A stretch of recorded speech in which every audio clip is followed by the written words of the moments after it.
سب بات یہ کہتے ہیں جی ایکسرسائز مشین دے دی, وہ ڈمبلز ڈولے شولے بنا رہے ہیں خان صاحب, دیسی ککڑ کھا رہے ہیں, چیا سیڈز, اب چلیں آپ نے ایجوکیٹ کر دیا ساروں کو کہ وہ تخم ملنگا ہوتا ہے, بیٹ روٹ چکندر ہوتا ہے, وہ بھی تسی دس سکتا ہے. لیکن مسئلہ یہ ہے کہ وہ ان کو مسئلہ یہ ہے کہ وہ کہتے ہیں نہیں بڑا پریویلیجڈ ہے خان صاحب, یہ آپ کے لوگ جا کے ابیوز کرتے ہیں اس فیسلٹی کو کہ وہاں کوئی جیل ہے, وہ کوئی امیوزمنٹ پارک نہیں ہے کہ وہاں ڈیسائیڈ ہوگا کہ آج سیاسی میٹنگ ہونی ہے نہیں ہونی.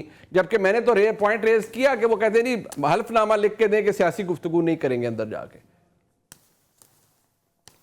یار منیب اللہ کا واسطہ ہے, میں نواز شریف صاحب کے بھی کیسز میں نے کیے, میں نے بے نظیر بھٹو کے کیے, میں نے ذوالفقار علی بھٹو کو جو ہے ٹرائل اپنے آنکھوں سے دیکھا اور عدالت میں موجود ہوتا تھا, میں نے زرداری صاحب کے کیسز کیے, بے نظیر بھٹو صاحبہ کے کیسز کیے, اب عمران خان کے کیسز کرتے. ہمیں فری ہینڈ ہوتا تھا, ہم نے کبھی جو ہے کوئی فرشتے اوپر کھڑے ہو کے چڑھ کے نہیں کھڑے ہوتے تھے.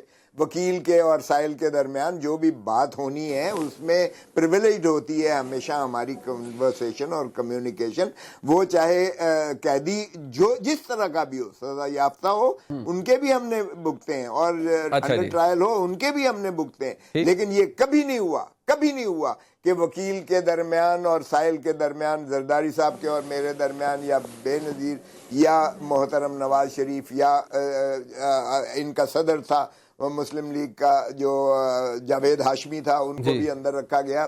اور اس کے بعد جو ہے جتنے قائدین ہیں, یہ کبھی نہیں ہوا. لیکن یہ پہلی دفعہ ہوا ہے کہ نمبر 1 یہ جیل جو ہے اسٹیبلشمنٹ کے قبضے میں ہے, ان کے کنٹرول میں ہے. نمبر 2 ہم جب ملاقات کرتے ہیں, وکیل ملاقات کرتے ہیں تو 3 بندے وہ جو ہے اوپر کھڑے رہتے ہیں. جتنی کوشش کی ہے کہ بھائی آگے سے ہٹ جاؤ, وکیل اور سائل کے درمیان ہوتی ہے, نہیں, اوپر چڑھ کے سوار ہو کر کھڑے رہتے ہیں. او بھائی گیجٹس تو تم نے پہلے لگائی ہوتی ہیں, کیمرے بھی لگائے ہوتے ہیں, وہ آواز سننے والے وہ انسٹرومنٹس بھی لگائے ہوتے ہیں, پھر بھی اوپر سر پہ اوپر سوار ہو کر کھڑے رہتے ہیں.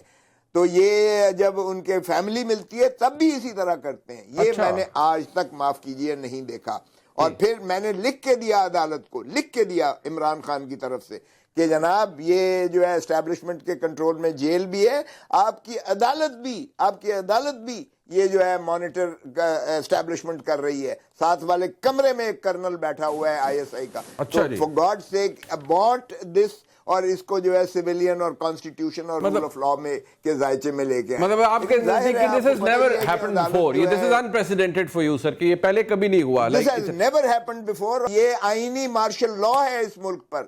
یہ اب پولیس اسٹیٹ, پہلے ہم کہتے تھے, اب گیرزن اسٹیٹ بنی ہوئی ہے. اچھا بٹ کھوسا کیونکہ آپ بڑے صاحب کی یہ حکومت ہے, کوئی یہ بتائیں کہ وزیر خزانہ ان کا ہے یا وزیر داخلہ ہور کے ہے سر, مطلب کمال ہو گئی ہے سر. آپ کو سر کیا سر کھوسا صاحب آپ کتنی زیادتی کر رہے ہیں سر, چنگی پلی حکومت ہے, مطلب آپ کیا کر رہے ہیں سر, وہ ان کی حکومت ہے طلال چوہدری صاحب کی, مطلب پھر آپ ایسے ہی کہہ رہے ہیں عمران خوشی سے مر نہ جاتے اگر اعتبار ہوتا. نہیں کھوسا صاحب سر میری بات سنیں نا سر, بات یہ ہے نا, آپ یہ ہے کہ آپ بھی اپنے دل پر ہاتھ رکھ کے پھر یہ کہہ دیجئے کہ ویسی حکومت ہے جیسی عمران خان صاحب کی تھی, جیسے انہوں نے کہا کہ بھئی میرے پاس تو اختیار نہیں تھا, میں تو بندے پورے کرتا تھا ایجنسیوں کو کہہ کے ووٹ ڈلوانے کے لیے. پھر یہ بھی مطلب یہی ہے نا, پہلے بھی ایسے تھا. تو میں کب اس کو منیب میں بالکل کب اس کو جسٹیفائی کر رہا ہوں, RTS بند ہو جاتا ہے کب میں جسٹیفائی کر رہا ہوں, not just. لیکن کیا 2 wrongs will do 1 right؟ کیا بہت نہیں ہو لیا اس ملک کے ساتھ, آئین کے ساتھ, اس ریاست کے ساتھ کھلواڑ بہت نہیں ہو لیا؟ Isn't that a point of saturation? اچھا سر, یہ it's a very vital point sir, it's a very vital point. دھرتی مانگی sir, it's a very vital point.